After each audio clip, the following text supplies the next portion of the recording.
We've all felt the weight of other people's opinions. We've all wondered if we had the same courage to follow our heart when everyone else said we were wrong. Martha Ellison, a 40-year-old schoolteacher, faced that choice in a small mountain town. She turned down the wealthy widower everyone expected her to marry and chose Luke Carter, a poor mountain guide who lived alone in a cabin with barely enough to get by. The whole town laughed. They said she'd thrown her life away. But Luke took her up a trail only he knew. After hours of climbing, they reached a place above the clouds where the morning sun painted the mountains gold. What did Martha find that silenced the mockery? Before we jump back in, tell us where you're tuning in from, and if the story truly touches your heart, make sure you subscribe because tomorrow I've saved something extra special for you. The town of Ridgemont sat in a valley where 3 mountain ranges converged, a place where everyone knew your name and most of your business besides. Population 1,847, give or take. Whoever had moved away for college or come back with the cities proved too cold. The maples along Main Street burned orange and gold that October, their leaves drifting down onto sidewalks that had seen 100 autumns just like this one. Martha Ellison walked those sidewalks every weekday morning at 7:30, her leather teaching satchel worn smooth at the handles from 15 years of carrying lesson plans and spelling tests. She was 40 years old. With brown hair she kept in a practical bun and eyes that still lit up. When a student finally grasped a difficult concept. The children at Ridgemont Elementary called her Mrs. Ellison, though she'd been a widow for 3 years now. Her husband David had been a good man, a pharmacist at the town's only drugstore, and his heart attack at 39 had shocked everyone. The whole town had come to his funeral. They'd been kind to her in the years since, too kind perhaps. The casseroles had eventually stopped coming, but the watchful concern never quite faded. Martha lived in a tidy 2-bedroom house on Pine Street, painted yellow with white trim, where she graded papers at the kitchen table and tended a small garden that produced more tomatoes than one person could eat. She gave the extras to her neighbors and her fellow teachers, and sometimes to students whose families she knew were struggling. She was, by all accounts, doing fine. Better than fine, really. She had her work, her students, her routines. She had Emma Pritchard, no relation to Harold, who taught 3rd grade and had been her closest friend since they both started at the school the same year. She had Sunday dinners with Pastor Reynolds and his wife, book club on Thursday evenings, and the satisfaction of watching children learn to read and write and think. Her 5th grade classroom held 23 students this year, each one a distinct personality. There was Tommy Patterson, Luke's nephew, who struggled with reading, but understood how things worked. Sarah Chen devoured books faster than Martha could recommend them. They were the reason she loved teaching, watching minds open and grow. What she didn't have, the town had decided, was a future. Not really. Not the kind that involved companionship or security, or someone to grow old with. Harold Pritchard had decided to fix that. He was 58, a widower himself for 5 years, and he owned the lumber mill that employed 73 men from Ridgemont and the surrounding valley. He also owned the hardware store, the larger of the town's 2 gas stations, and 3 of the commercial buildings that housed the drugstore, the insurance office, and Martha's favorite bookshop. Harold Pritchard was the closest thing Ridgemont had to wealth, and he wore it well. Pressed shirts, a black Lincoln Town car, and a confidence that came from never having to worry about money. He'd begun his courtship of Martha in April, 6 months ago. Flowers delivered to the school, invitations to dinner at the nicest restaurant in the county seat 30 miles away, a box at the summer concert series. He was unfailingly polite, reasonably charming, and utterly certain that she would, eventually, say yes to whatever question he was working toward. The town approved. Of course they did. Harold was successful, established, and appropriate. Martha was alone, still young enough to want companionship, and practical enough to recognize a good situation when she saw one. It made perfect sense to everyone. Everyone except Martha. She couldn't explain it, even to Emma, who asked her regularly what she was waiting for. Harold was fine. He was perfectly fine. He treated her well, remembered her preferences, and never pushed too hard. But when she was with him, she felt like she was watching herself from a distance, playing a role she'd been assigned but hadn't auditioned for. It was on a Saturday in late May that she'd first met Luke Carter, though she'd seen him around town for years. Everyone had. He was the kind of man you noticed, without quite knowing why. Tall and lean, moving through the general store or the post office with an economy of motion that suggested he never wasted energy on unnecessary things. He wore work pants and flannel shirts that had been washed so many times they'd gone soft, and his hands had the permanent tan of someone who lived outside. She'd been at the trailhead that Saturday, lacing up new hiking boots she'd bought on impulse, when he'd come down from the mountain with a group of hunters he'd been guiding. He'd nodded to her, touched the brim of his hat, and said, "Those boots are going to give you blisters on the descent. Break them in on flat ground first." Then he'd walk past, loading gear into an old pickup truck that had seen better decades. She'd stood there, one boot laced and one not, feeling oddly stung by the casual observation. But he'd been right. The boots had rubbed her heels raw before she made it 2 miles, and she'd limped back to her car feeling foolish. The next Saturday, she'd seen him again. This time, she'd worn her old boots, and she'd made it 4 miles up the trail before turning back. He'd been sitting on a boulder near a switchback, eating an apple and looking out over the valley.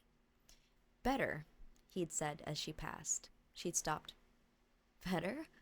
The boots, and your pace. You're not rushing." He'd taken another bite of the apple. "Most people rush. They miss things." She'd looked where he was looking and seen what he meant. A hawk circling on thermals, clouds building over the far peaks, the way the light fell through the pine branches in slanted columns. "I'm Martha," she said. "I know." He'd stood, tossed the apple core into the bush where something would eat it. "Luke Carter. You teach my nephew, Tommy Patterson. Tommy's a good kid." "His dad's my sister's husband. They live down in the valley." He shouldered his pack. "You hiking alone?" Yes." "Be careful of the weather. It changes fast up here." He started up the trail, then paused. "If you want to see the waterfall, there is a path about a 1/4 mile ahead. Easy to miss if you don't know it's there." She'd found the path. She'd found the waterfall. And she'd come back the next Saturday, and the one after that. And by July, she was hiking every weekend, sometimes encountering Luke, sometimes not. When she did, their conversations were brief, practical, but she found herself looking forward to them in a way she couldn't quite name. He told her which berries were safe to eat and which would make her sick. He showed her how to read the weather in the clouds and the wind. He pointed out animal tracks and explained what they meant. Deer, here, moving to water; bear, there, digging for grubs; mountain lion, higher up, passing through in the night. He never asked about her life in town. He never asked about Harold, though surely he knew. Everyone knew everything in Ridgemont. And she never asked about him, though she'd pieced together the basics from things people said. He was 44. He lived alone in a cabin, somewhere high up in the mountains. He'd come back to the valley after college. Some said Colorado, some said Montana, and had stayed, working as a guide for hunters and hikers and occasionally for the search and rescue teams when someone got lost. He had a reputation for being reliable, for knowing the mountains better than anyone, and for being strange. Strange in Ridgemont meant you didn't participate in town life. You didn't go to church on Sundays, or show up for the community barbecue, or serve on committees. Luke Carter did none of those things. He came to town for supplies, for work, and then he disappeared back into the mountains. People respected his skill, but didn't understand his choices. Why live in a cabin without electricity when you could have a normal house? Why work just enough to get by when you could build a business? Why choose solitude when you could have community? Martha didn't understand it either, but she'd stopped judging it. There was something peaceful about being in the mountains with him, something honest. He never made small talk. He never pretended to be anything other than what he was. And he looked at the world, really looked at it, in a way that made her realize how long it had been since she'd done the same. She kept the hiking to herself. It felt private, separate from her life in town. Emma knew she'd taken up hiking, but Martha didn't mention Luke. It would have raised questions she couldn't answer, concerns she didn't want to address. The cabin where Luke lived was something she'd only heard about but never seen. Old Mr. Hutchins at the general store had been up there once, decades ago, when Luke's grandfather was alive. He said it was basic. 1 room, a loft, a wood stove, but solid, built to last. Luke's grandfather had homesteaded the land back in the 1920s, carving out a life in the high country when most people thought you couldn't survive up there. The old man built everything by hand. Mr. Hutchins had told her one day when she'd come in for supplies and made the mistake of asking about the Carter place. Even carved the window frames. Spent a whole winter on them, getting the joinery just right. Said a window was important. It's how you see the world when you can't be out in it. The main window, Mr. Hutchins said, faced west over the valley.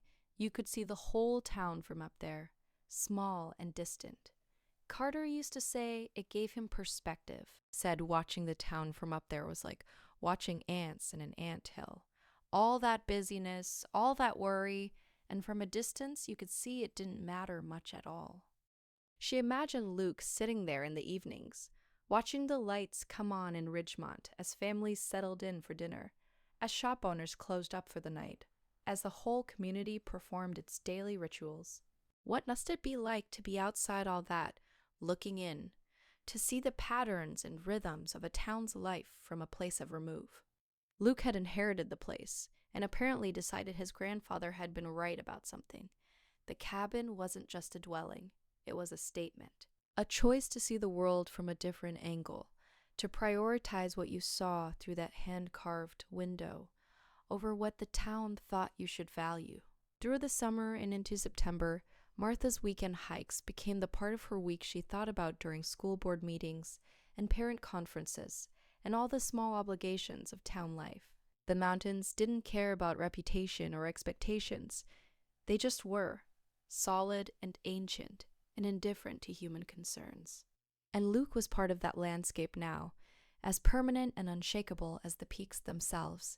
She'd been thinking about him more than she should have, she knew that.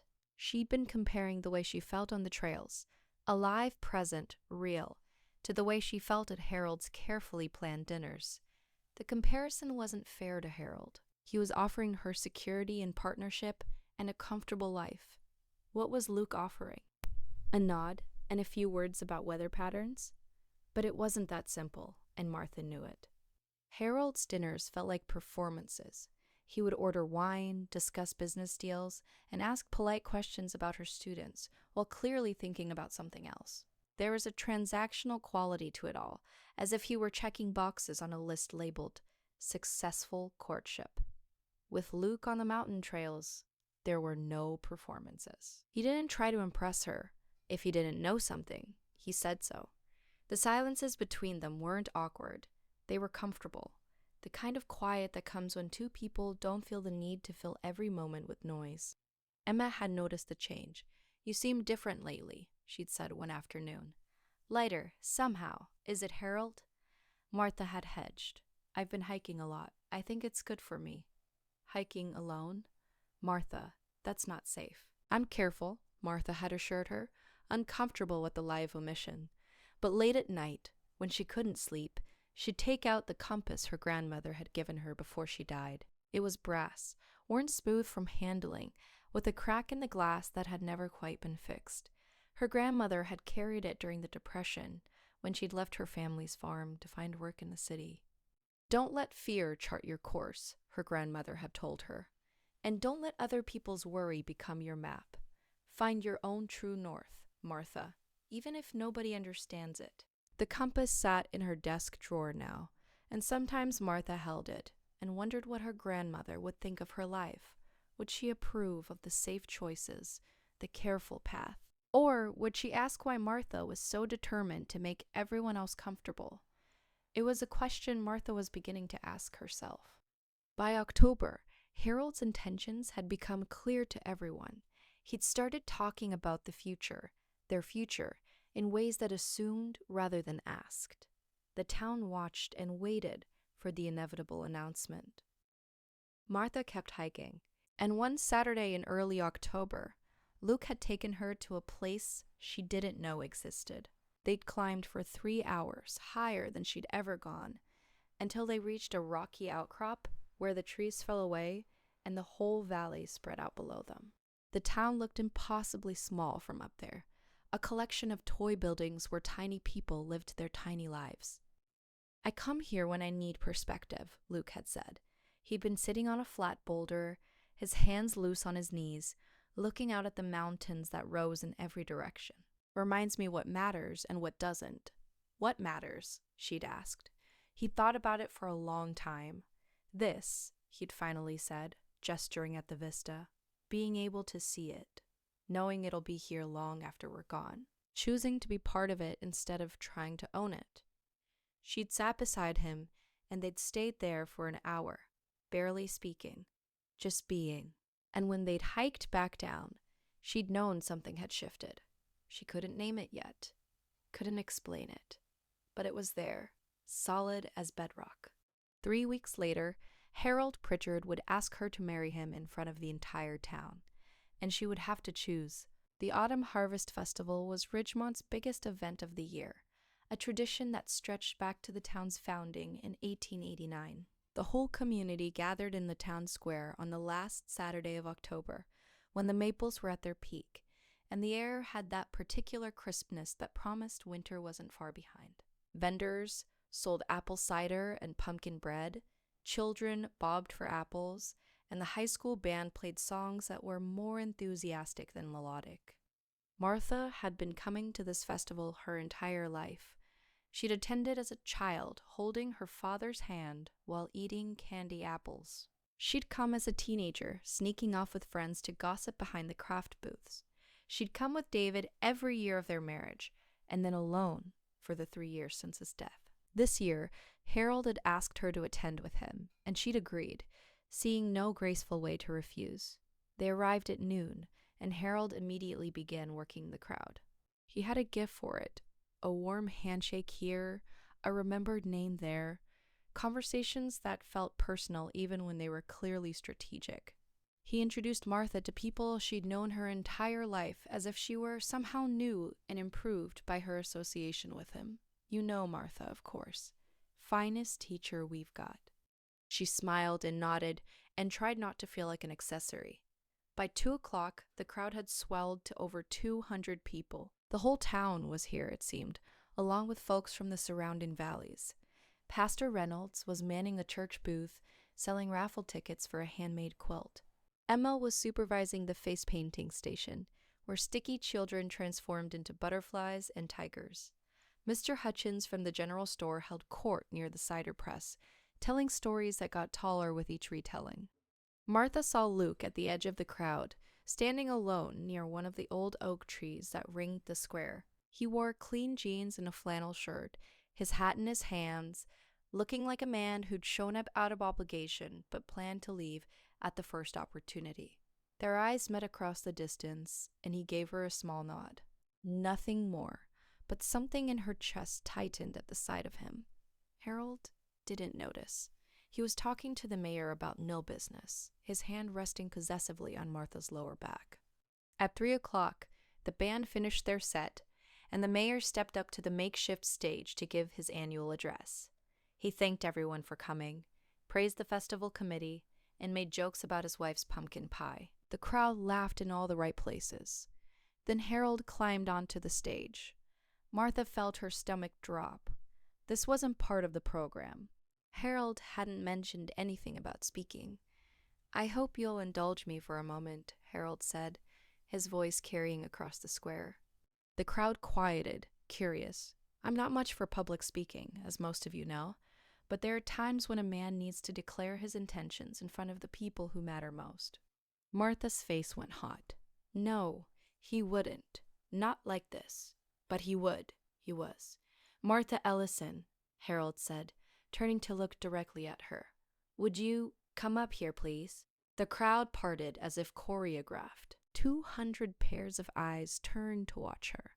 She could feel the weight of their expectation, their approval, their anticipation of the story they thought they were about to witness. She walked to the stage because there was no graceful way not to, her legs moving on autopilot while her mind screamed at her to run.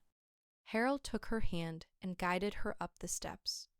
Under the bunting and the autumn decorations, in front of everyone she'd ever known, he pulled a small velvet box from his jacket pocket. The diamond ring inside was enormous.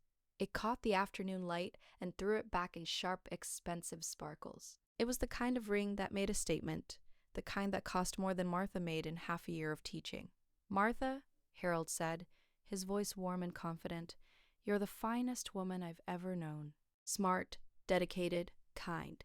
This town is better because you're in it. I'm better because you're in my life. I'm not a young man anymore, and I don't want to waste time pretending I don't know what I want. What I want is you. Will you marry me?" The crowd held its collective breath. Martha looked at the ring. She looked at Harold, down on one knee now, performing his part in this public theater. She looked at the faces in the crowd, Emma's eyes wide with surprise, Pastor Reynolds nodding with approval, parents from her school smiling their encouragement. This was the moment they'd all been waiting for. This was the sensible choice, the safe choice, the choice that made perfect sense to everyone.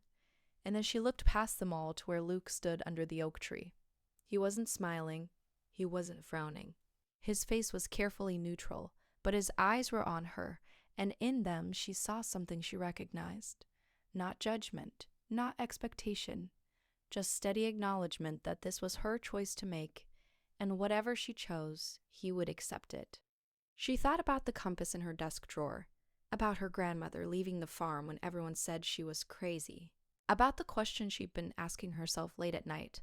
What was she choosing, and why? She thought about Harold's careful dinners and Luke's comfortable silences, about the view from the ridge where the whole valley spread out below, and nothing felt small or trapped, about the hand-carved window looking out over a town that suddenly felt very far away. "Harold," she said quietly, "I'm honored. Truly. You're a good man, and you deserve someone who loves you the way you deserve to be loved." She saw his face change as he realized what was coming.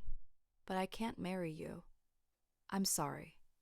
The silence that followed was absolute.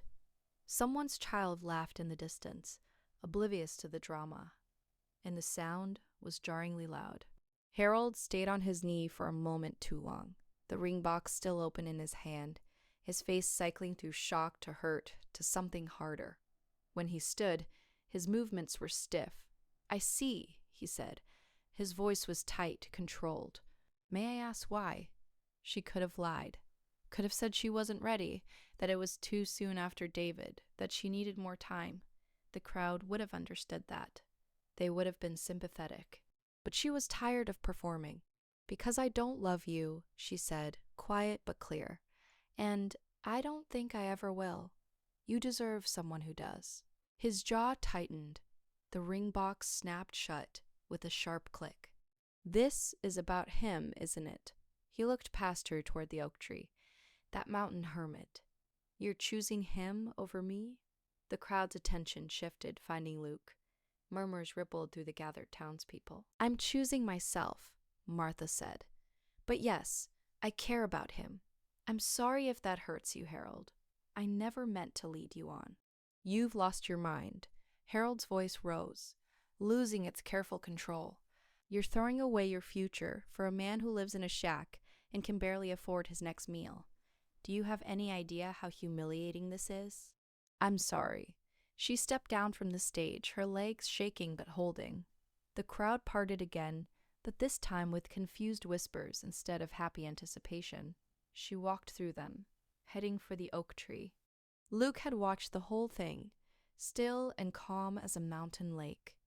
When she reached him, he looked at her for a long moment. "You sure about this?" he asked quietly.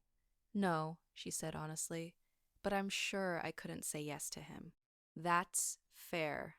He glanced over her shoulder at the crowd, at Harold's humiliated anger at the spectacle she'd just created. "You might want to leave town for a bit. Let them settle down. I don't have anywhere to go." He was quiet for a moment. Then, "I do, if you want to see it." Behind them, the murmurs were growing louder. Martha could feel the weight of judgment settling on her shoulders like a physical thing. She'd just done the unthinkable, rejected the town's most eligible bachelor in the most public way possible. And for what? For a mountain guide who owned next to nothing. But when she looked at Luke, she didn't see nothing. She saw someone who understood that some things couldn't be bought, or performed, or decided by committee. "Show me," she said. They left the festival together, walking away from the shocked whispers and Harold's bitter anger and the story that would be told and retold in Ridgemont for years to come. Luke's truck was parked on a side street, old and dented, but clean.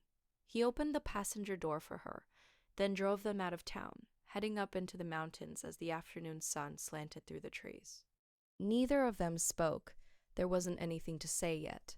Martha had just burned every bridge she'd carefully maintained, rejected every expectation, and walked away from the security everyone told her she should want. She didn't feel scared. She felt, for the first time in years, completely awake. 2 weeks after the festival, Martha and Luke stood in the small chapel at the edge of town, the one that served when the main church was being used for something else. It was a Tuesday afternoon, cold and gray, with rain threatening from clouds that hung low over the mountains.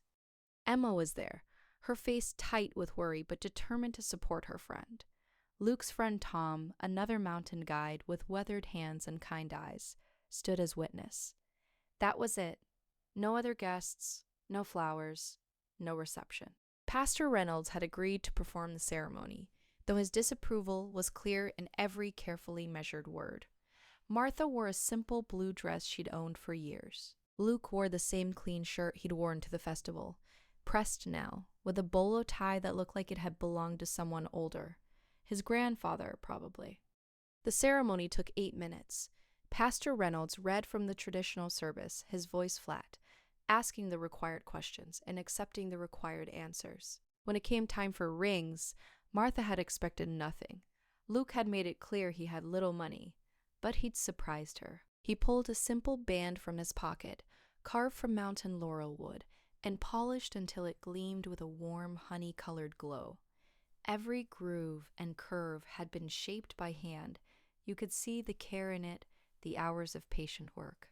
It fit her finger perfectly. "Made it myself," he said quietly, sliding it onto her hand. "Took me about 40 hours. Laurel's a hard wood. Doesn't like to be rushed." Martha's throat tightened. Harold's diamond had cost a fortune and meant nothing. This wooden ring had cost only time and attention, and the kind of care that couldn't be bought. She had nothing to give him in return. She'd sold her gold wedding band from David months ago, feeling it was time, but Luke shook his head when she started to apologize. "Don't need a ring to know what this is," he said. Pastor Reynolds pronounced them married with the enthusiasm of a man reading a grocery list. Emma hugged Martha hard, whispering "be happy" in her ear.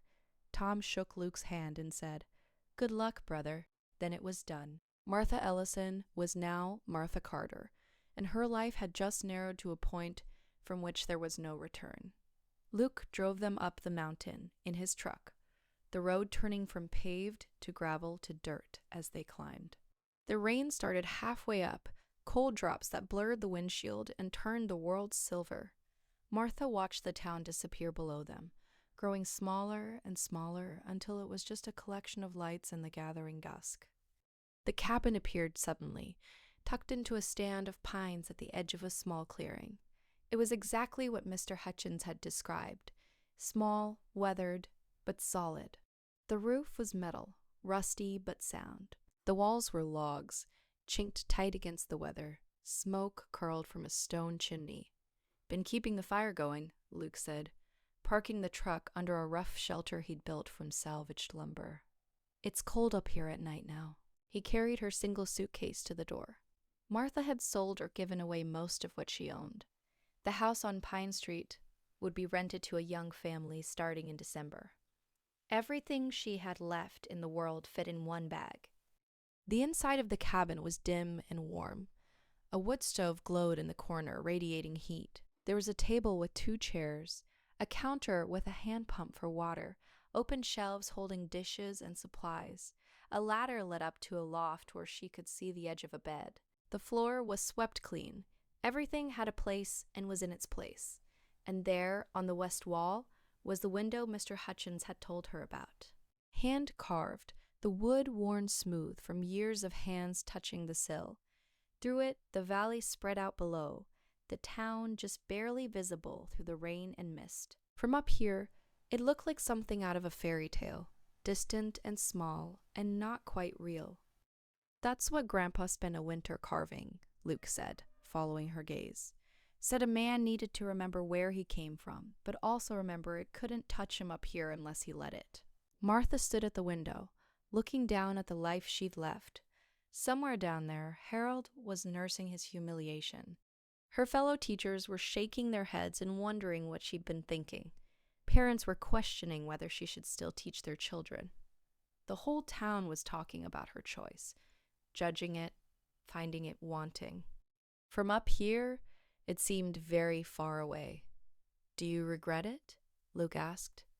She turned to face him. This man she'd married after months of weekend conversations and unspoken understanding. They'd never even kissed. Never talked about love. Never made promises about forever. "Ask me again in a month," she said. He nodded, accepting that. Fair enough. That first night, they were polite strangers sharing a space. Luke showed her how the pump worked, how to feed the wood stove, where things were kept. He'd set up a curtain she could pull across the loft for privacy. He'd stocked the shelves with supplies that must have cost him more than he could easily afford. "I'll sleep down here," he said, gesturing to a bedroll by the stove. "Until, well, however you want to do this." Martha climbed to the loft and lay in the dark, listening to the rain on the roof and the crackle of the fire below. She thought about her classroom, which would have a substitute tomorrow. She thought about Emma's worried face. She thought about the compass in her bag and her grandmother's voice. Find your own true north. Now she had to see where it led. The morning came cold and dark, the sun hidden behind persistent clouds. Luke was already up when she climbed down. Coffee made on the wood stove, oatmeal cooking in a cast-iron pot. "You'll want to dress warm," he said. "It's a 2-hour walk down to town." 2 hours? Martha had driven it in 20 minutes. Roads not maintained past the first mile. Too steep for the truck most of the year. "We walk." He poured her coffee in a tin mug. "Or you can stay here, whatever you prefer."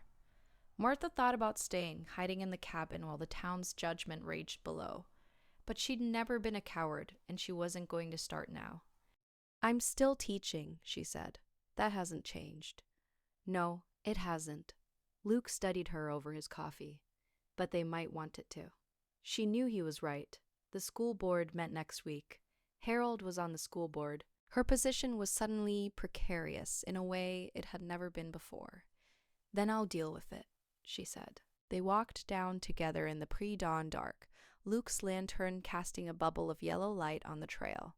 By the time they reached town, Martha's legs were shaking and her feet hurt despite her hiking boots. She'd have to do this every day now. 4 hours of walking, plus a full day of teaching. Luke left her at the edge of town. "I'll be at the general store if you need me. Pick you up at 3:30. She walked the rest of the way alone, feeling eyes on her from every window. By the time she reached the school, her back was straight and her chin was up. But inside, she was wondering what she'd done. The answer would come soon enough. Martha's teaching satchel had been with her for 15 years. The leather was worn soft at the handles, cracked at the corners, stained with coffee rings and chalk dust. It held lesson plans she'd revised a dozen times, books she'd bought with her own money, and the small things that made teaching possible. Extra pencils, tissues, Band-Aids, encouraging stickers for good work. She carried it down the mountain every morning now, her shoulder aching from the weight and the long walk. 4:30 wake up in the dark, dressed by lamplight while Luke stoked the fire. Out the door by 5, with his storm lantern to light the trail, 2 hours down, navigating roots and rocks that she was learning by feel. Into town by 7:15, just in time to unlock her classroom and prepare for the day. The first week, she'd been so exhausted by 3 o'clock that the walk back up felt impossible. Luke would be waiting at the edge of town, and they climbed together in silence, her legs trembling, her breath short. By the time they reached the cabin, she could barely eat dinner before collapsing into the loft. But her body was adapting. By the third week, the walk down was easier. Her legs were stronger, her breathing steadied. She learned to pack the satchel lighter, to choose what was essential and leave the rest. The school board meeting came on a Thursday evening, 2 weeks after her marriage. Martha had known it was coming. Emma had warned her that Harold had requested a special session to discuss staff conduct and community standards. The principal, Mr. Garrett, had pulled Martha aside that afternoon. "They're going to question whether your personal choices affect your fitness to teach," he'd said. He was 62, a steady presence who'd led the school for 18 years. "I'll speak on your behalf, but I can't promise anything. Harold's got influence." Martha had nodded. "I understand. Do you?" Mr. Garrett had looked at her with something like admiration mixed with concern. "You've made yourself the subject of every conversation in this town. That's a hard place to be." "I know." The meeting room at the town hall was packed. 20 people crammed into a space meant for 12, all of them watching as Martha took her seat. Harold sat at the head of the table, his face carefully neutral. Emma had come as moral support, standing in the back with Tom. Harold called the meeting to order and got straight to it. "We're here to discuss whether Mrs. Carter," he said the name with barely concealed contempt, "should continue in her position given recent events that call her judgment into question." Mrs. Morrison, a school board member whose twins were in Martha's class, leaned forward. "What events specifically, Harold?" "I think we all know what I'm talking about. Her sudden marriage to a man who lives in poverty by choice outside our community, the spectacle she created at a public event, the example she's setting for her children." "The example," Mr. Garrett said mildly, "is that she teaches effectively, and her students consistently score among the highest in the district on standardized tests. I fail to see how her personal life affects that. It affects it when parents are questioning whether someone with such poor judgment should be shaping their children's minds." Harold shot back. "I've had 3 sets of parents approach me with concerns." "Which parents?" Martha asked. Harold hesitated. "That's confidential?" "No, it isn't," Mr. Garrett said. "If you're using parental concern as grounds for dismissal, she has a right to know who's concerned and why." The silence stretched. Harold couldn't name the parents because there probably weren't any, Martha realized. This was personal.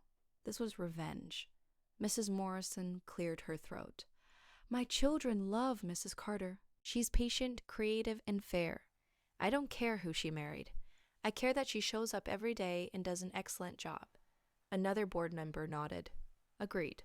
Her personal life is her business." But not everyone agreed. Mr. Hewitt, who owned the insurance agency in one of Harold's buildings, sided firmly with Harold. So did Mrs. Patterson, Tommy's grandmother, whose face was pinched with disapproval. The debate went on for an hour. Martha sat quietly, her hands folded in her lap, the teaching satchel at her feet. She didn't defend herself. The work spoke for itself, or it didn't. Finally, Mr. Garrett called for a vote. 5 board members voted to keep Martha on. 3 voted to dismiss her. Harold abstained, which everyone understood was as good as a vote against her. She'd kept her job, barely. But the message was clear. She was being watched. One misstep, and they'd find a way. That night, climbing back up the mountain with Luke, she told him what had happened. "You could teach somewhere else," he said. "There are schools in other towns." "I don't want to teach somewhere else. I want to teach here. These are my students." He nodded, understanding that kind of stubbornness. "Then you'll have to be better than everyone else. Give them no excuse." She already was being better than everyone else, but now she'd have to be perfect. Every lesson plan flawless. Every interaction with parents above reproach. Every single day, a demonstration that her choices hadn't diminished her commitment or her skill. The children, at least, didn't care about the adults' drama. They were curious about her new life. How far did she walk? What was it like living in the mountains? Did she see bears? But their questions were innocent. She answered honestly, turning it into teaching moments about geography and wildlife and resilience. Tommy Patterson was the exception. One day after class, he'd lingered by her desk. "My dad says you married a bum," he said, not meeting her eyes. "He says Uncle Luke could have done something with his life, but chose to waste it." Martha had been grading papers. She set down her pen and looked at the boy. "Tommy, do you think your uncle is a bum?" The child squirmed. "No, ma'am. He's smart. He knows everything about the mountains. He can track anything, and he taught me how to tie knots." "Then maybe your dad is wrong," Martha said gently. "Adults are wrong sometimes. We get ideas in our heads about how life should look, and we judge people who choose differently. But choosing differently doesn't mean choosing wrong. Do you understand?" Tommy had nodded slowly. "I think so. Your uncle is a good man. He lives the way he wants to live. And he doesn't hurt anyone. That's not wasting a life. That's living honestly." The boy had left looking thoughtful. Martha didn't know if the conversation would make it back to his parents, but she didn't regret it. If they fired her for teaching children to think, so be it. Every evening, she walked back up the mountain with Luke, the teaching satchel growing lighter as she learned what she truly needed to carry and what was just weight. The walks became meditation, time to process the day and prepare for the evening. At the cabin, they developed a routine. Luke would make dinner, simple food, but he was a competent cook, while she graded papers at the table. They'd eat together, talking about his work or her students or nothing at all. Then she'd read while he carved or mended equipment. Around 9, she'd climb to the loft and he'd unroll his bedding by the fire. They hadn't shared the bed yet. They hadn't discussed it. The marriage was real on paper, but still tentative in practice. Two people learning to share space without really knowing each other. But something was growing between them anyway. Trust, maybe, or just the quiet comfort that comes from routine and proximity, and knowing someone will be there at the end of a hard day. 3 weeks in, Martha realized she was happy. Tired, yes. Challenged, certainly. But happy in a way she hadn't been in years. The teaching satchel she carried down each morning was heavy with responsibility and purpose. The walk up each evening was heavy with exertion and effort. But neither weight felt like a burden anymore. They felt like choices she'd made, paths she'd chosen, true north on a compass only she could read. The first snow came in late October, dusting the high peaks white while the valley below stayed green and gold. Luke watched it from the cabin window, his face thoughtful. "Winter preparation starts now," he said. "We've got about 3 weeks before the real cold hits." Martha was grading papers at the table, her students' handwriting blurring together after a long day. "What do we need to do?" "Firewood. Lots of it. Food storage. Weatherproofing. If we get snowed in, we could be up here for days at a time." He pulled on his coat. The mountain doesn't forgive carelessness. For the next 3 weeks, their evenings and weekends became a study in preparation. Luke taught her how to split wood, how to stack it so it dried properly, how to judge which pieces would burn hottest. They worked in companionable silence, building the woodpile higher and higher against the cabin wall. He showed her how to preserve food, drying meat, canning vegetables from the late garden, storing root vegetables in a dugout cellar she hadn't known existed. Everything had a system, a logic learned from decades of mountain living. "My grandfather survived 3 winters up here with almost nothing," Luke explained, arranging potatoes in layers of sand. "Taught my father, who taught me. You prepare or you suffer. No middle ground." Martha had never thought about survival in these terms. In town, when something broke, you called someone to fix it. When you ran out of food, you went to the store. Up here, self-sufficiency wasn't a choice. It was necessity. November brought the first real test. Martha had kept her house in town through October, paying rent on a place she no longer lived.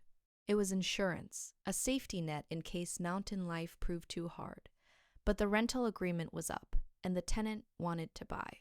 "It's a good offer," Martha told Luke over dinner. "More than the house is worth, probably. Jack Morrison wants it for his mother." Luke didn't look up from his plate. "Your choice. If I sell it, I'm committed. No going back." "That's true. You're not going to tell me what to do?" He met her eyes. "It's your house, Martha, your safety net. Some people need that. No shame in it." But she heard what he wasn't saying. He didn't have a safety net. Never had. And he was fine. That night, the furnace in the house broke. Martha got the call from her tenant, who was cold and frustrated and wanted it fixed immediately. She called the usual repair company, only to have them tell her they'd need Harold's authorization since he owned the building that housed their business. Harold, predictably, refused to authorize the work. Not explicitly. He just delayed, asking for paperwork and proof of payment, and a dozen other small obstacles. The message was clear. He would make things difficult wherever he could. Martha could have found another company, could have paid extra to bypass Harold's petty revenge. Instead, she called Jack Morrison and told him the house was his. "I'll fix the furnace before you move your mother in," she said, "but I won't be needing it anymore." Jack's voice was warm. "You sure about this, Martha? That's a big step." "I'm sure." She sold the house for more than it was worth and used the money to pay off the last of David's medical debts, bills that had been hanging over her for 3 years. The rest she put in savings, not because she had plans for it, but because not having a safety net felt too much like falling.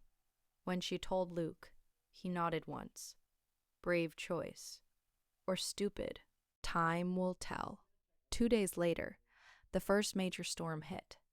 It came fast, the way mountain weather does. Martha was at school when the sky darkened and the wind picked up. By noon, snow was falling thick and heavy, visibility dropping to nothing. Mr. Garrett sent everyone home early. Luke was waiting at the edge of town with the storm lantern lit, his face grim. "We need to move. This is going to be bad." They climbed in near white-out conditions, the lantern creating a small bubble of yellow light in the driving snow. Martha couldn't see more than a few feet ahead. Her world narrowed to Luke's back, to her own footsteps, to the sound of wind screaming through the trees. The storm lantern was old, kerosene-fueled, with a glass chimney that protected the flame from the wind. Luke's grandfather had carried it through dozens of storms just like this. It had never failed. "Watch your step," Luke called back, his voice barely audible over the wind. The trail's icing up. Martha's feet slipped, and she caught herself on a tree trunk, her heart hammering. They were in real danger out here. If they lost the trail, if the lantern went out, they could wander lost until they froze. But Luke knew every inch of this mountain. He moved with absolute confidence, never hesitating, never questioning. The lantern swung steady in his hand, a reliable point of light in the chaos. It took them 4 hours to reach the cabin, twice the normal time. By the time they stumbled through the door, Martha was shaking with cold and exhaustion. Luke got the fire built up high, while she stripped off wet clothes with numb fingers. "That was terrifying," she said when she could speak again. "That was a Tuesday," Luke replied, hanging the lantern on its hook. "Weather up here can turn in minutes. You learn to read it, or you learn to stay inside." The storm lasted 3 days. The wind howled around the cabin, piling snow against the walls in great drifts. Martha couldn't make it to school. The trail was impassable. The town below disappeared completely, buried under white. She'd been afraid at first, trapped in the small cabin with nothing but the storm outside, and Luke for company. But fear gave way to something else. Security, maybe. The cabin was solid. The fire was warm. Luke had prepared enough food and fuel to last for weeks if needed. On the second night, he told her stories to pass the time. Stories of his grandfather surviving 3 days in a snow cave when a storm caught him far from home. Stories of his own close calls and hard lessons learned. Stories of why he'd chosen this life despite everyone telling him he was crazy. I went to college, he said, staring into the fire. Studied environmental science at Boulder. Got offered a job with the Forestry Service. Good pay, benefits, career track. What happened? Spent a summer working in an office and realized I was dying inside. All those people, all that politics, all those rules about things that should be simple. He shook his head, came back here and remembered what actually mattered. Which is, he gestured at the window, where snow blew horizontal in the darkness. This, being part of it instead of studying it from a distance. Knowing the mountain because you live with it, not because you read about it in a book. Martha thought about her own life in town. The committees and the gossip and the constant performance of respectability. She thought that was normal, necessary. Up here, with the storm raging outside and the lantern glowing steady on its hook, it seemed very far away. On the third day, the storm broke. Luke opened the door to reveal a world transformed. Everything buried, everything silent, everything impossibly beautiful. The snow was 3 feet deep in places, sculpted by wind into fantastic shapes. We'll need to dig out before we can go anywhere, Luke said. They spent the day shoveling, their breath steaming in the sharp cold. By evening, Martha's arms ached and her back screamed, but they had a path to the woodshed and the trail. That night, she didn't climb to the loft. She sat by the fire with Luke, close enough that their shoulders touched, and watched the lantern burn steady on its hook. It had brought them home through the worst of the storm. It had never wavered, never failed. Some things, she was learning, you could depend on. Absolutely. Thanksgiving approached with the steady certainty of winter. Martha had always spent it with Emma and her family, a tradition that went back years. This year, she wanted to honor that, but also bridge the gap between her old life and her new one. I'd like to invite Emma and Pastor Reynolds up here, she told Luke one evening, for Thanksgiving dinner, if that's all right with you. Luke looked up from the leather harness he was mending. It's your home too, Martha. Invite whoever you want. It's going to be awkward. They're going to judge. Let them judge. Maybe they'll learn something. Martha extended the invitations, half expecting refusals, but Emma accepted immediately, curious to see how her friend was really living. Pastor Reynolds took longer to agree, but his wife convinced him it was the Christian thing to do. They came up on Thanksgiving morning, Emma and her husband Tom, Pastor Reynolds and his wife Ruth. The climb took them 3 hours, and they arrived breathless and impressed despite themselves. My word, Ruth said, looking at the cabin. You really do live up here. We really do, Martha said, welcoming them inside.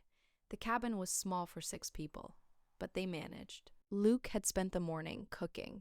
A turkey he'd shot himself, vegetables from their stores, bread Martha had learned to bake in the wood stove. The table was crowded but warm. At first, the conversation was stiff. Pastor Reynolds asked polite questions about mountain living with the air of a man trying to understand a foreign culture. Ruth kept looking around the cabin as if cataloging its deficiencies. But Emma, practical Emma, asked real questions. How do you manage the cold? How do you wash clothes? What do you do when you're sick? Luke answered patiently, explaining the systems he'd built, the knowledge he'd accumulated. And then he did something Martha hadn't expected. He pulled out his mountain journal. It was a leather-bound book, thick with pages covered in Luke's neat handwriting. 20 years of observations, he explained. Weather patterns, animal migrations, plant cycles, trail conditions. Every page was dated, every entry detailed. May I? Pastor Reynolds asked, and Luke handed it over. The pastor read for a long time, his expression changing from skepticism to genuine interest. This is remarkable. You've documented species I didn't know lived in these mountains. They're here if you know when to look, Luke said. Everything moves in patterns. The journal helps me track them. He turned to a page from October 15 years ago. See here. First snow on the peaks, same week as this year. 3 weeks later, the big storm that stranded me for a week. I learned from that. Now I prepare earlier. Tom leaned over to look. This is scientific work. Why aren't you publishing it? Luke shrugged. It's for me, for knowing the mountain better. But it was more than that, Martha realized. The journal was proof that Luke's life wasn't wasted or simple or ignorant. It was methodical, rigorous, built on careful observation and intelligent analysis. He'd chosen to live simply, but not because he lacked the capacity for complexity. Pastor Reynolds seemed to realize it too. His whole demeanor shifted. I owe you an apology, he said quietly. I thought you were running from the world. I see now you're engaging with it more deeply than most people ever do. Luke accepted the apology with a nod. The world's a big place. There's more than one way to be part of it. The dinner became easier after that. They talked about books and ideas, about teaching and guiding, about the town and its changes. Ruth admitted she'd been wrong to judge Martha's choice. Emma squeezed her friend's hand under the table. As the sun set, painting the mountains gold and purple, they all stood at the hand-carved window, looking down at the valley. I understand now, Pastor Reynolds said. What you see from up here, the perspective. It's not better than living down there, Luke said. Just different. Some people need the community. I need this. And you, Martha? Ruth asked. What do you need? Martha thought about the question. A month ago, she wouldn't have known how to answer. But now, standing in the warm cabin with people who were beginning to understand, she found she did know. Both, she said. I need the students and the teaching. But I also need to come home to this, to quiet and space, and someone who doesn't need me to be anything but myself. They left before dark, the climb down easier than the climb up. Emma hugged Martha hard. You're happy. Really happy? I can see it. I am. Then I'm happy for you, even if you're completely crazy. After they left, Martha and Luke cleaned up in comfortable silence. Through the window, the first stars were appearing in a sky so dark and clear, it seemed infinite. That went better than I expected, Martha said. People surprise you sometimes. Luke dried the last plate and put it away. Reynolds is smarter than he acts. And your friend Emma has a good heart. They do. The town's not all bad. Never said it was. Just said, it wasn't for me. Martha picked up the mountain journal, flipping through pages of careful observations. Luke had been living deliberately, thoughtfully, building a life based on knowledge and skill, rather than money and status. The journal was evidence of a mind at work, a life examined and chosen, rather than simply accepted. You never told me you went to college, she said. You never asked. He smiled, rare and brief. Not much mystery, just a man who knows what he wants and figured out how to get it. And what do you want? The question hung in the air between them. They'd been married for over a month now, living together, building routines, but they'd never really talked about what this was or where it was going. Peace, Luke said finally. Work that matters. Days that mean something. He looked at her, and lately, I've been wanting to share it. Never thought I would, but there it is. Martha's heart did something complicated in her chest. I'm glad you are. Sharing it, I mean. Me too. That night, for the first time, Martha didn't climb to the loft alone. She stayed by the fire with Luke, their hands finding each other in the darkness, the journal on the table beside them like a promise that some things were worth documenting, worth preserving, worth believing in. The mountain journal had recorded 20 years of observation. Martha wondered what the next 20 years would show, what entries Luke would make about this time, this choice, this unexpected partnership that was slowly becoming something deeper.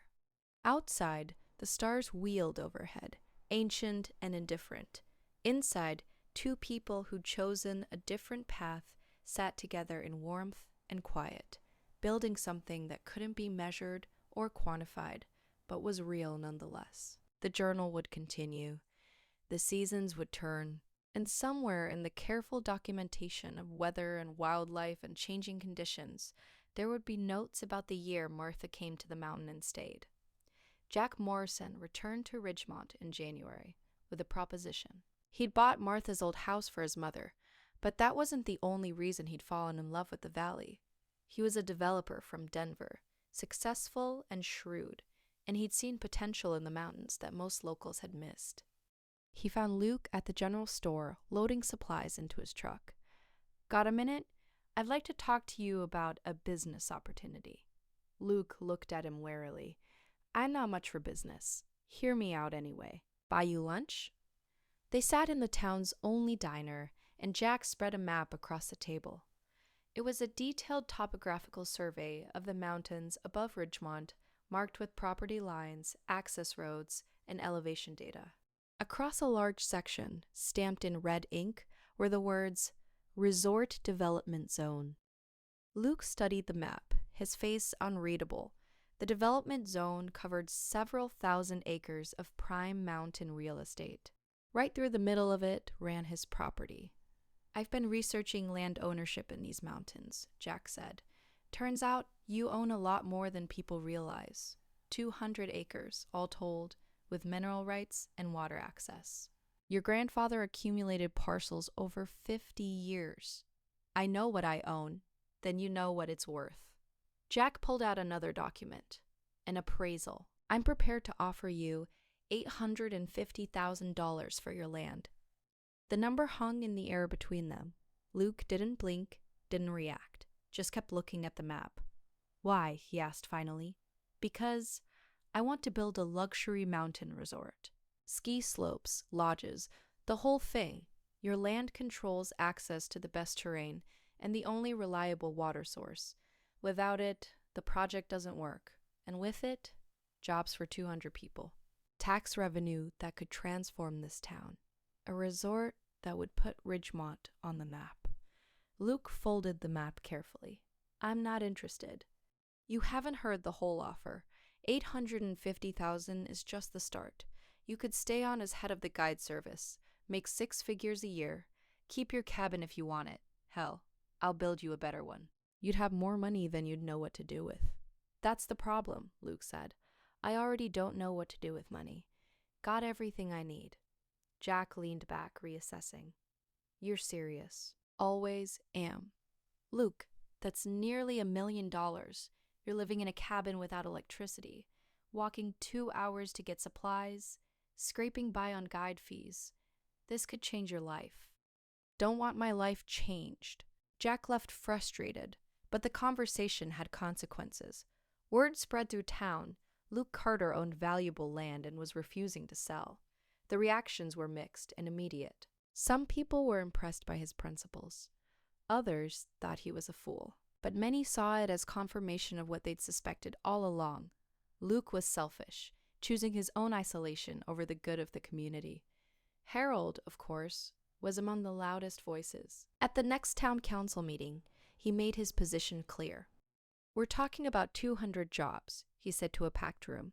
200 families that could have steady income, tax revenue that could fund our schools, fix our roads, bring this town into the 21st century.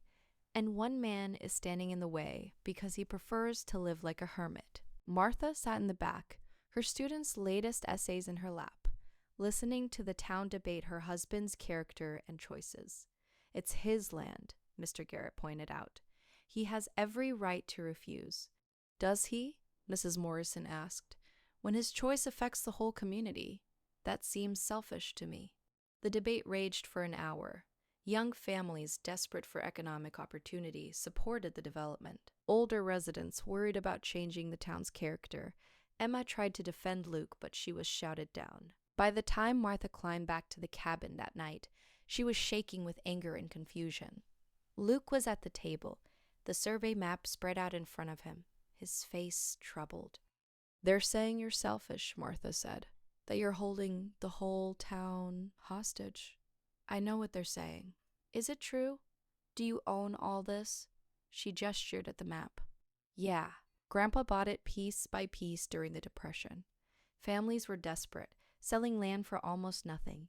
He paid fair prices, treated people right, but he accumulated a lot over the years." "You never told me. Didn't seem important. It's not about the money, Martha. It's about the land." She sat across from him, looking at the map with new eyes. The development zone would transform thousands of acres of wilderness into ski slopes, roads, buildings. The streams Luke tracked in his journal would be diverted. The animal corridors would be destroyed. The silence and solitude that defined this place would be replaced with noise and crowds and commerce. "What are you going to do?" she asked. "I don't know." It was the first time she'd heard uncertainty in his voice. "Everyone's right in a way. The town needs jobs. Families are struggling. Who am I to stand in the way of that? But some things shouldn't have a price. Some places should stay wild.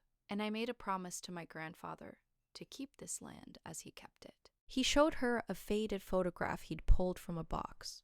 His grandfather standing in front of the cabin in 1935, lean and weathered, with eyes that looked like Luke's. On the back, in pencil, someone had written, "We survived by knowing what mattered." Depression era, Luke said. Everyone was desperate. Everyone was selling. But Grandpa held on because he understood that land isn't just property, it's responsibility. It's legacy. You can't measure that in dollars.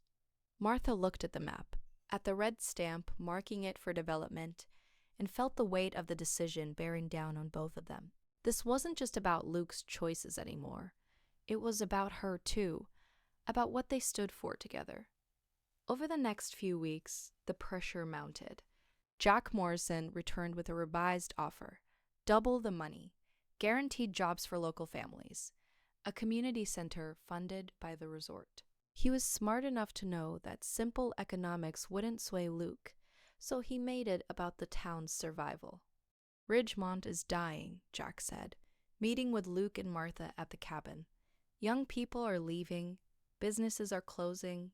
Without something to bring in revenue, this whole valley will be empty in 20 years. Your land could save it." Martha watched Luke's face as Jack laid out the case. She could see the conflict there, the genuine care for people he'd lived among his whole life, warring with the commitment to preserve what his grandfather had built. "I need to think about it," Luke said finally.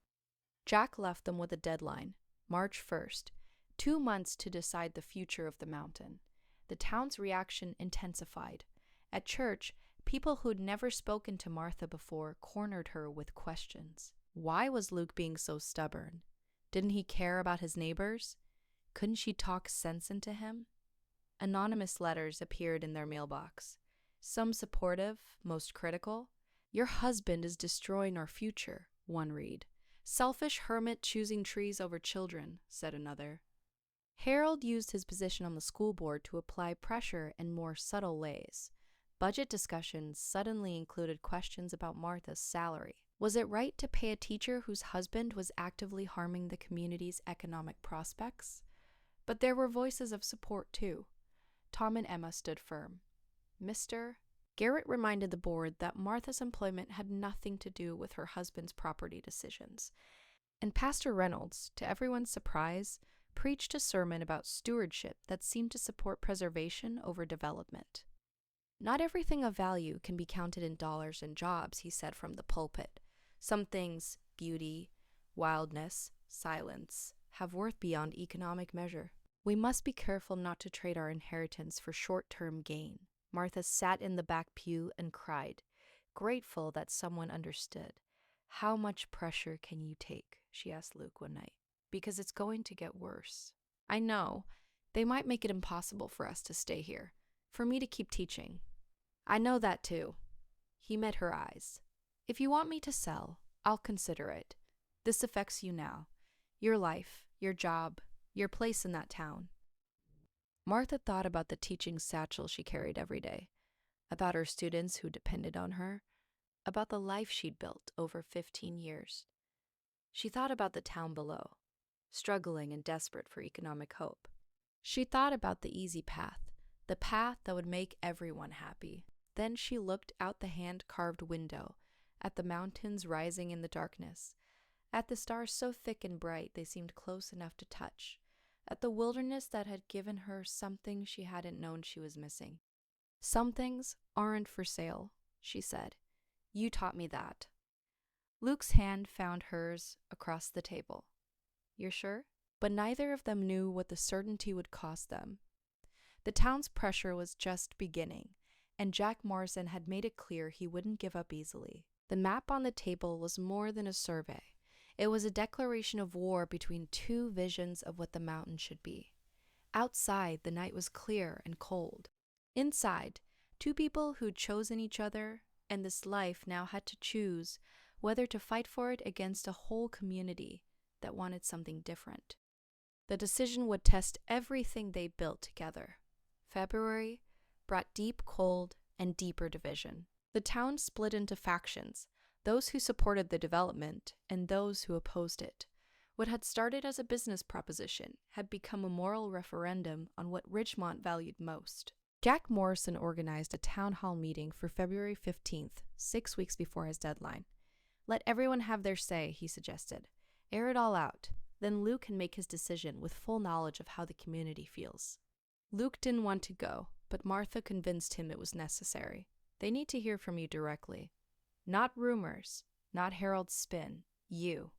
The meeting drew over 300 people, the town hall packed beyond capacity. Jack had brought models and charts showing what the resort would look like, the jobs it would create, the revenue it would generate. The presentation was slick and professional, designed to dazzle.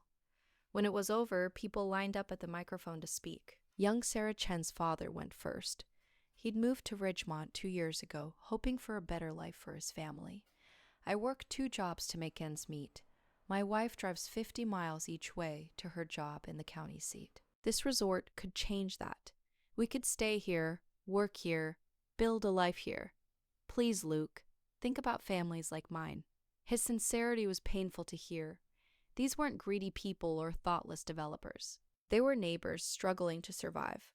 Mrs. Morrison spoke next, tears in her eyes. My son graduated last year. He wanted to stay in Ridgemont, but there's no work. He's in Denver now, sharing an apartment with 3 other kids, barely scraping by. This resort could bring him home, could bring all our children home. One after another they came. Parents worried about their children's futures. Business owners watching their shops slowly die. Young people who saw no reason to stay in a town with no opportunities. Then Harold stood. His speech was measured, reasonable, devastating. I know we've had our differences, he said, looking directly at Luke. Personal differences that have nothing to do with this decision. But I'm setting those aside because this is bigger than any of us. Luke, you're a smart man. You understand these mountains better than anyone. But you're asking this community to sacrifice its future so you can maintain your solitude. That's not wisdom. That's selfishness. The applause was thunderous. Martha felt Luke go rigid beside her. She squeezed his hand, but she could feel the weight bearing down on him. How do you argue against children's futures? Against families staying together? Against a community's survival? Jack Morrison called for a vote, not binding, but symbolic. Let's see where the town stands. The count was overwhelming, 237 in favor of the development, 43 opposed. Luke stood slowly. The room fell silent. I hear you, he said, his voice carrying despite its quietness. I understand your struggles. I know what it's like to watch this town shrink, to see young people leave, to wonder if there's a future here. People leaned forward, hoping for surrender. But I need you to understand something too. That land you want to develop isn't just empty space. It's watershed that feeds 3 valleys. It's migration corridor for elk, bear, mountain lion. It's old-growth forest that took 300 years to grow and would take 5 minutes to destroy. Once it's gone forever. We can't eat elk, someone shouted. We need jobs. I know, and I'm not saying your needs don't matter. I'm saying there might be another way. He gestured for Tom to join him.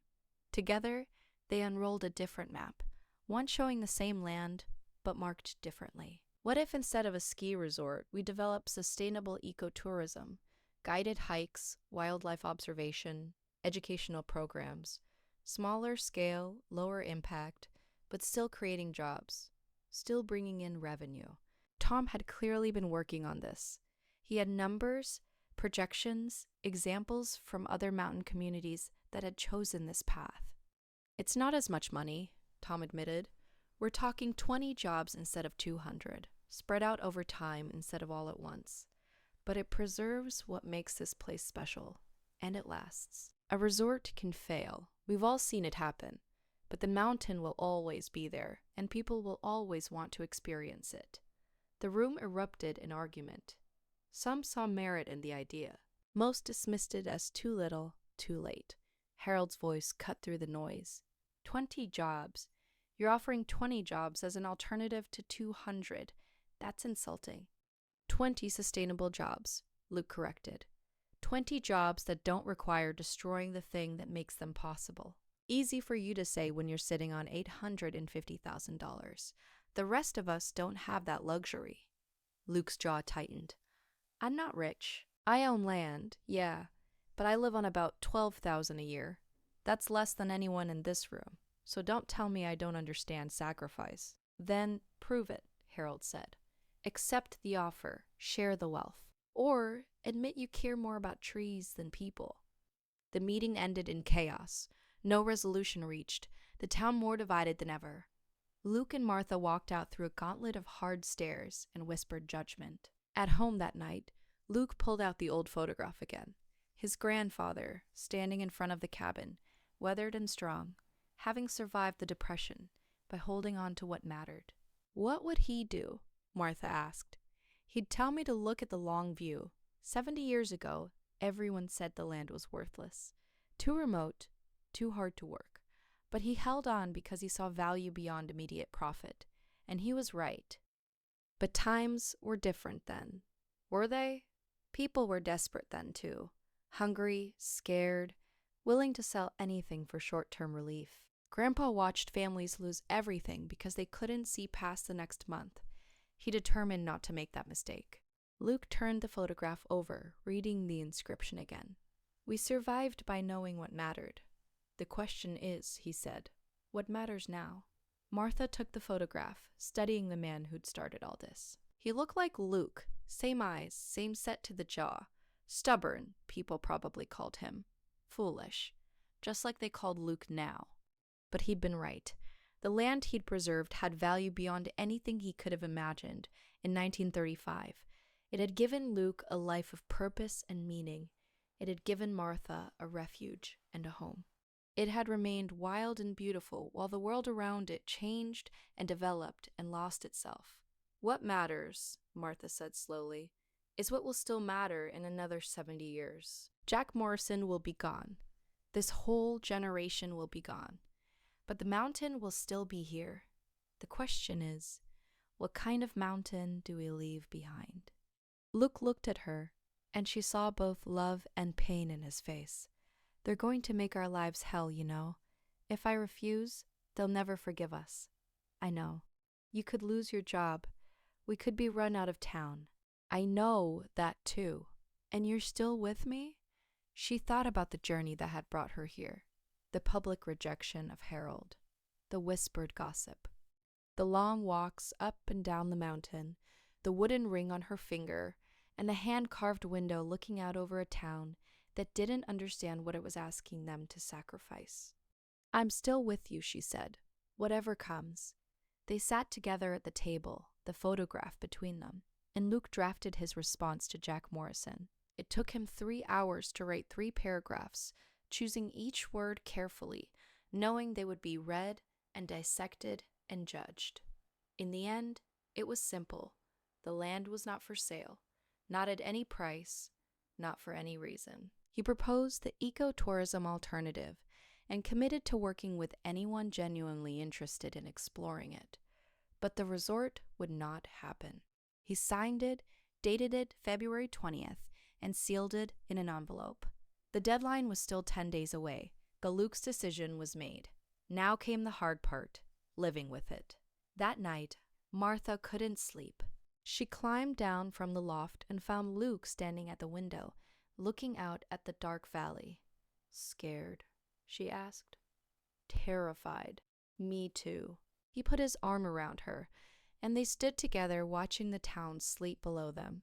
Somewhere down there, people were angry, disappointed, feeling betrayed. Somewhere, Harold was probably already planning his next move. Somewhere, families were worrying about futures that felt more uncertain than ever. The next morning brought the first direct threat.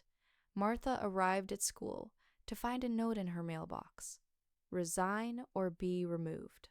Your husband's choice makes you unfit to teach our children. It wasn't signed, but the handwriting was familiar. She'd seen it on school board minutes, on budget proposals, on Harold's careful documentation of everything. Mister. Garrett called her into his office. I've had 3 board members approach me about your contract. They want grounds for termination. On what basis? They're creative. Excessive absences due to your commute. Distraction from personal matters affecting professional performance. Community standards violations. He sighed. It's all nonsense, Martha. Your teaching is exemplary, but they're determined. What do you suggest? Document everything, every lesson plan, every parent interaction, every minute of every day. Give them nothing to use against you. He paused. And maybe talk to your husband. See if there's any way to compromise. But Martha knew there was no compromise that would satisfy the town. They wanted the resort, and anything less would be seen as Luke's and her stubborn refusal to care about the community. That evening, as she and Luke walked up the mountain, she told him about the threats. You could leave me, he said quietly. Divorce. Move back to town. Keep your job. I'd understand. Martha stopped on the trail. Is that what you want? No, but I won't let this destroy you. Luke Carter, you listen to me. She took his face in her hands. I chose you. I chose this life. Not because it was easy, not because it made everyone happy, but because it was real. If they fire me, we'll figure it out. But I'm not leaving you to face this alone. He kissed her then, properly, for the first time since their hasty wedding.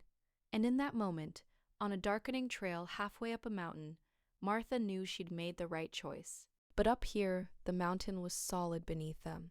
The stars wheeled overhead.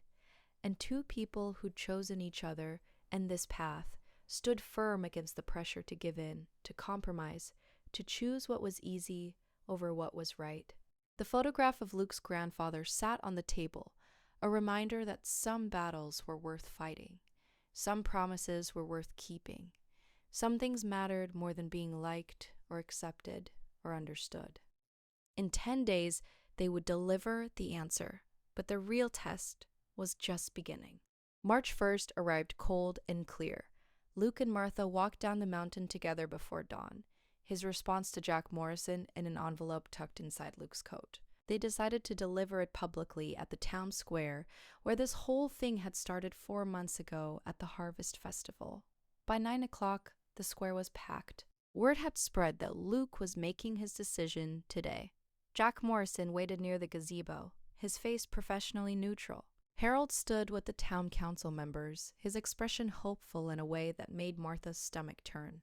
He still thought he could win. Emma and Tom stood off to one side, steady support in a sea of hostile faces. Pastor Reynolds was there too, and Mr. Garrett and a handful of others who'd quietly taken Luke and Martha's side. Luke stuck up to the gazebo, Martha beside him. The crowd fell silent. I know what this town wants, Luke began, his voice carrying across the square. I know what you're hoping I'll say. I know about the families struggling, the young people leaving, the businesses closing. I've heard all of it, and it matters to me. People leaned in, sensing capitulation. But I can't sell the land. Not for the resort. Not at any price. I'm sorry. The crowd erupted. Angry shouts, bitter accusations, the sound of hope dying. Harold pushed forward. You're condemning this town to death for your own selfishness. No, Martha said, stepping forward. Her voice wasn't loud, but something in it made people quiet down.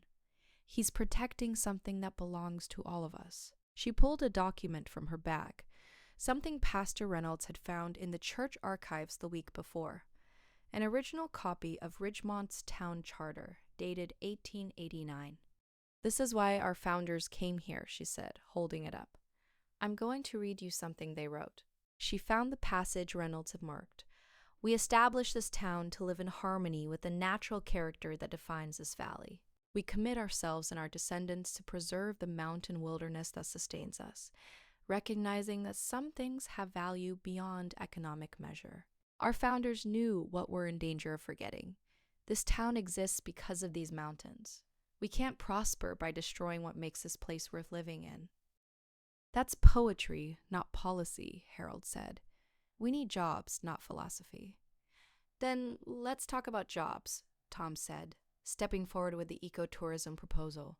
Real, sustainable jobs that don't require selling our heritage. He laid out the plan in detail this time. Luke would employ 3 guides initially, with room to expand to 10 within 5 years. They'd offer hiking experiences, wildlife observation, educational programs for schools and families. The impact would be smaller than the resort, yes, but the jobs would last, and the mountain would remain intact. And I'm in, Jack Morrison said suddenly. Everyone turned to stare at him. I came here wanting to build a resort, Jack said, but I've been hiking those mountains with Luke these past few weeks, learning about what's up there. There's something worth preserving. I'll invest in the ecotourism model instead. Not as much money, but it's the right thing to do. The crowd's mood shifted, confusion replacing anger. You're backing out? Harold asked, disbelieving. I'm changing direction. Luke showed me the wildlife corridors, the watershed, the old-growth forest. Destroying that would be a crime. There are other mountains for resorts. This one should stay wild. Harold's face went red. So you'd all rather have 20 jobs than 200? You'd rather keep your precious wilderness than save this town? The town doesn't need saving, Mr. Garrett said quietly. It needs remembering. Remembering why it exists. Remembering what makes it special. Sarah Chen's father stepped forward. I was angry at Luke. I wanted that resort badly. But my daughter came home from school last week and told me about the essay Mrs. Carter assigned. What makes Ridgemont worth keeping? And Sarah wrote about the mountains, about the wildlife, about the peace of this place. She wrote that if we destroy what makes it special to bring jobs here, we'll just be trading one kind of poverty for another. He looked at Martha. She's 8 years old, and she understood something I'd forgotten. Some things matter more than money. One by one, others began to speak. Mrs. Morrison, whose twins loved Martha's teaching, young couples who'd been seduced by the resort idea but saw merit in the alternative. Even Mrs. Patterson, Tommy's grandmother, admitted her grandson had changed her mind. Tommy told me Uncle Luke is protecting something for his generation, she said. Maybe we should listen to the children. They're the ones who'll inherit what we decide today. The tide was turning. Not everyone, there were still plenty of angry faces. Still people who thought Luke was wrong. But enough. Enough to make a difference.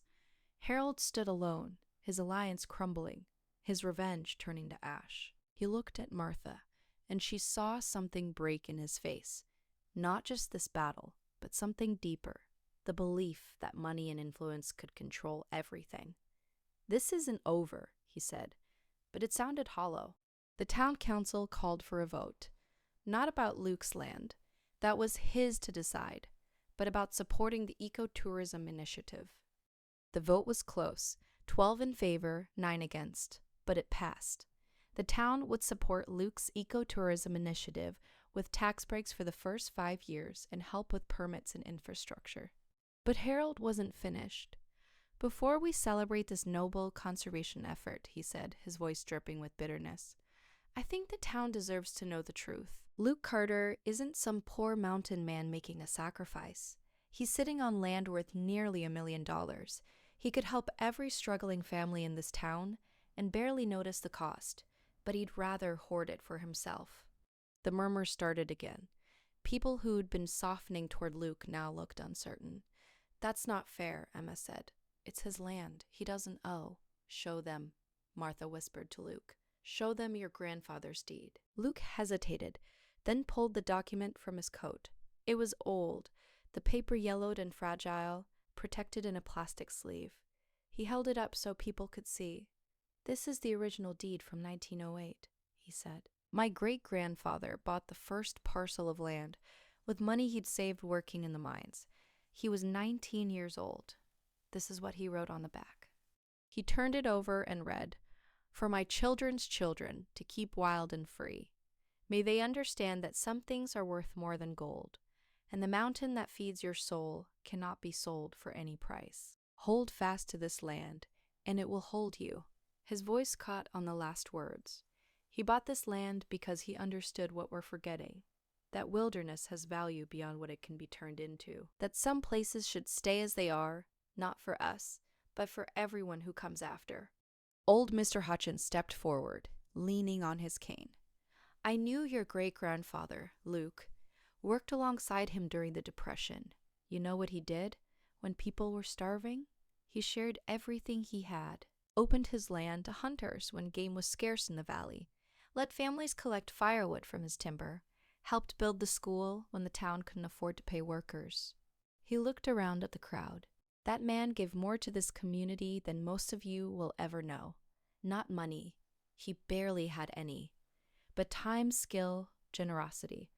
And he asked one thing in return, that his family would keep the land as he'd kept it. Luke's honoring that promise. There's nothing selfish in that." Mrs. Chen stepped forward. "My family came here from California 2 years ago because we wanted our daughter to grow up somewhere real, somewhere beautiful.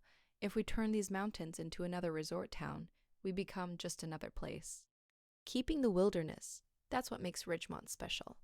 The debate could have gone on forever, but Pastor Reynolds raised his hand for quiet. "We've heard enough arguments. The question now is simple. Do we value the immediate over the eternal? Do we choose what's easy over what's right? Luke is offering us an alternative that preserves both our economy and our heritage. It won't make us rich, but it will keep us honest." He looked at Harold specifically. And those of us who wanted the resort need to ask ourselves why. Is it really about helping the community, or is it about growth for growth's sake? About wanting Ridgemont to be something it never was, and maybe never should be? Harold had no answer to that. He looked old, suddenly, diminished. His revenge had failed. His influence had crumbled. And the woman he'd wanted was standing beside the man he despised, clearly, completely happy. "I accept the ecotourism proposal," the mayor said, formally. "All in favor?" The hands went up. Not all of them, but enough. Ridgemont would chart a different course. Jack Morrison approached Luke with his hand extended. "I'll have my lawyers draw up an investment proposal. Fair terms, sustainable timeline. This could work, Luke. It really could." "Thank you for understanding," Luke said, shaking his hand. "Thank you for showing me something worth understanding." Tom clapped Luke on the shoulder. "We'll start training guides next month. I know 3 young guys who'd be perfect." Emma hugged Martha tight. "You did it. You both did it. The town did it," Martha said. "They chose to remember who they are." But not everyone had chosen. Harold pushed through the crowd, heading for his car, his face a mask of controlled fury. A few others followed him, people who'd invested in the resort idea, who'd counted on the money, who would never forgive Luke for denying them their windfall. Some wounds might never close completely. But standing in the town square where she'd rejected Harold 4 months ago, where she'd made the choice that led to everything after, Martha felt at peace. They'd fought for something bigger than themselves and won. Not completely, not perfectly, but won nonetheless. Luke took her hand. Ready to go home? The cabin in the mountains, the hand-carved window, the grandfather's deed that would stay in the family for another generation.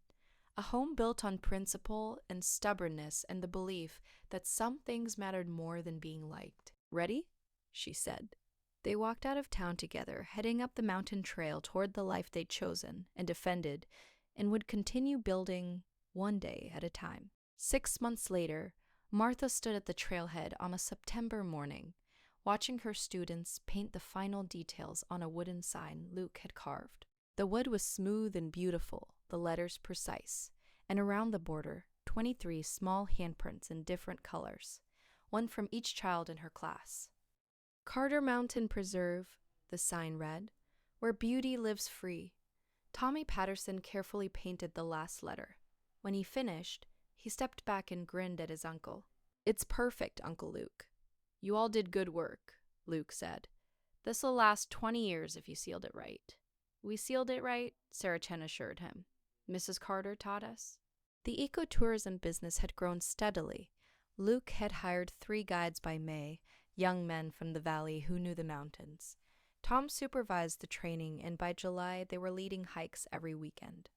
Jack Morrison's investment had funded equipment, a small office in town, and marketing that drew hikers from 3 states. Luke had been skeptical about advertising, but Martha had convinced him that sharing the mountain meant letting people find it. By August, they were booking out weekends 3 weeks in advance.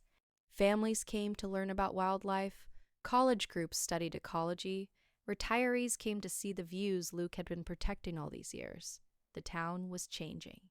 Slowly, carefully, but changing. The gift shop started carrying maps and trail guides. The diner added hiker specials. Young people saw a future that didn't require leaving. It wasn't the economic boom the resort would have brought, but it was real growth, sustainable growth, the kind that made Ridgemont more of what it already was, instead of turning it into something else. Martha still taught, though the school board had changed. Harold had resigned in April. Mrs. Morrison had taken his seat and advocated successfully for teacher raises, funded partly by tourism revenue. Emma had married Tom in July, a ceremony on the ridge above the clouds. The whole town had come, hiking up together, celebrating until sunset. Even Pastor Reynolds admitted he'd been wrong about Luke. "I thought he was running from the world," he'd said at the wedding. "I see now he was running towards something better." Not everyone had come around. Some families still blamed Luke. Harold rarely came to town anymore, but the majority had made peace with the decision. They'd watched their children learn about conservation. They'd hiked the trails and understood what Luke had been protecting. The sign installation marked the official opening of the preserve's education program. Luke gave a short talk about responsible hiking, then showed the children how to identify animal tracks and read the weather. 23 kids leaned in with rapt attention. Martha watched, her heart full. This was Luke's gift. Not just protecting the mountain, but teaching others to love it. The wooden ring on her finger caught the morning light, warm and worn from months of wear. After the presentation, families began hiking up the trail Luke and Tom had improved over the summer. It was still wild, still challenging, but safer now, marked with cairns and carved trail signs. Martha and Luke stayed behind, watching them go. "Your grandfather would be proud," Martha said. "I think he'd approve." Luke adjusted the sign. "He'd like knowing it continues." They walked up together. The cabin was weatherized better now, with a new roof and reinforced walls. But they'd kept the hand-carved window. That was sacred. Inside, the mountain journal sat on the table, filled with new entries recording tourism patterns along with weather and wildlife. The mountain's story was expanding to include more people, more appreciation. At sunset, they stood at the window looking down at the town. Lights were coming on, smoke rose from chimneys. The town was alive, sustainable, finding its way forward. "Any regrets?" Luke asked. Martha thought about the comfortable house she'd sold, the easy path she'd rejected, the safety net she'd given up. About the gossip and judgment in the hard winter days when she'd wondered if she'd made a terrible mistake. "Not one," she said. He kissed the top of her head. "Good. Because Tom's wife is pregnant. They asked if I'd teach their kid about the mountains." Speaking of the next generation, Martha turned to face him, her hands on his chest. "I went to the doctor last week. Due in May." Luke's face transformed with joy. He picked her up and spun her around the cabin, laughing. When he set her down, he was serious again. "We'll need to make changes. Build bigger. Make the trails safer. We have time," Martha said. "We'll figure it out, together." Outside, the mountains stood eternal, witness to their choice, and the family they were building. The trail sign at the bottom marked the beginning of something new, a preserve and a legacy. Luke's grandfather's dream had survived another generation and would continue into the next. The town that had laughed when Martha chose the poorest mountain man had learned what she'd discovered that first morning above the clouds. Real wealth isn't measured in money or status or approval. It's measured in purpose, in love, in living true to what you believe matters. And on that September evening, as stars appeared over the mountain and the compass in Martha's pocket pointed steadily north, they had all the wealth they'd ever need.